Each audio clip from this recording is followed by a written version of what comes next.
Hello, here are some simple ideas to significantly grow your bottom line profit. So let me explain. It all starts, by the way, from understanding your numbers, which is why whenever I work with anyone new, I always, first of all, look at their accounts, look at their numbers to see what the potential is. And if you understand the numbers, then this is how you actually then increase your profit. So if we knew how many times or things we sell during a year, so that depends on the number of customers and the frequency with which they buy, and then that's driven by our marketing efforts and how often we promote things, etc.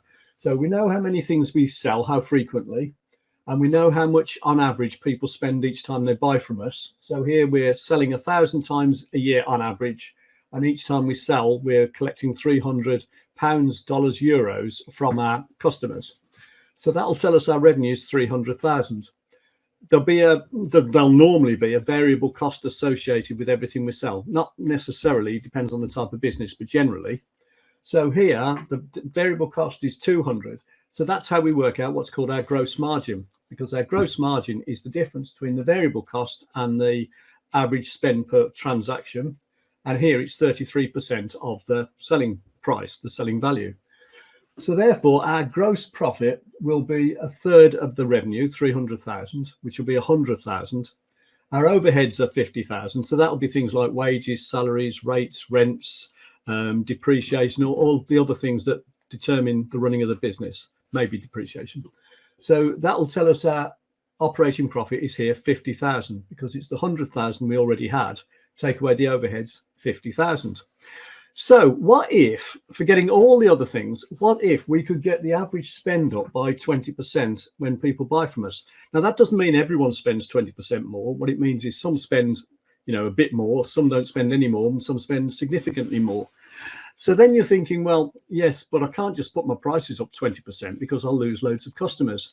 So, okay, that's fair enough. You may not even need to put your prices up at all to get the average spend up by 20%. I can think of anything 20 ideas and upwards that any business could implement that work successfully to get people to spend more each time they buy from you. So it could involve putting your prices up, and maybe it should, but it doesn't, there are other things you can do besides that, and there's plenty you can do. And the thing is, for most businesses, I would say that is achievable and maybe more. So if we got 20% higher average spend each time, that makes a huge difference to all the other numbers. We're not selling any more frequently. So our number of transactions hasn't changed. We haven't got any new customers. We haven't spent loads of money on marketing to get new customers in. We're not doing loads of promotions to get them spending more frequently. We're not doing anything with our costs. All of those things are things we could be doing, by the way. So, and they would all increase our bottom line significantly, but we're not doing any of that. We're just literally working on a few strategies to get the average spend each time someone buys from us up by 20%. The difference that makes is it actually takes our gross margin up from 33% to 44%, because we're now making 160 on everything we sell. 360 minus the 200, 160 divided by 360, which is the sales price or the transaction value, that gives us a gross margin of 44%. So our gross profit now becomes 44% of that 360,000. So our revenue is higher and the profit bit of it's a higher percentage. But we've still got the same overheads. We're not doing anything to do with our overheads. We're not reducing them. And our net profit, our bottom line profit, would now go from 50,000 to 110,000. So it's more than doubled. It's 120% more than it was. So a 20% increase in the average spend per transaction, which, as I said, I could probably come up with 20 ways of doing that. That will mean, in a lot of cases, over 100% increase on your bottom line profit. And it might not be 100% in certain instances because everyone's business has got different numbers, but it'll still be, a hell of a lot more than 20%.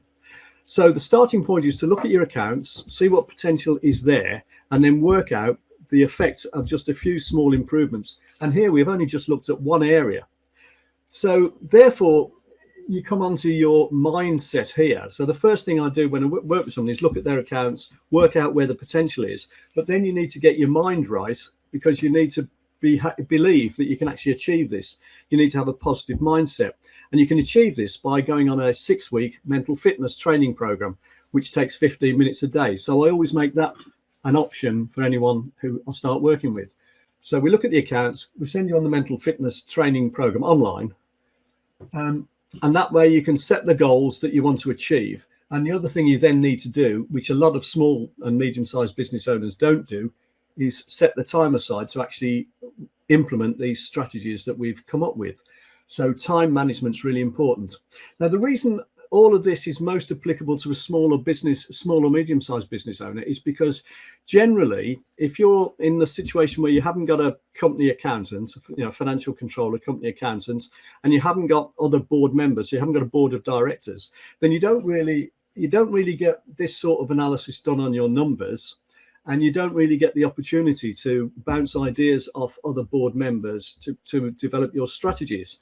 So in which case you might be interested in talking to someone who could look at these figures and numbers for you. And you might also be interested in the idea of having an alternative to a board of your own, which is basically a business mastermind group. And if you're interested in finding out how that works, have a look at businessroundtableuk.co.uk, or you can email me at bernard@businessroundtableuk.co.uk, or you can comment or message, etc. So that just emphasizes how much potential most small to medium-sized businesses have got, particularly if they're in a position where they haven't got a board of directors that meets regularly and they haven't got a financial director who can undertake this sort of analysis for you. Hope you found that interesting and useful. Thanks very much for watching today.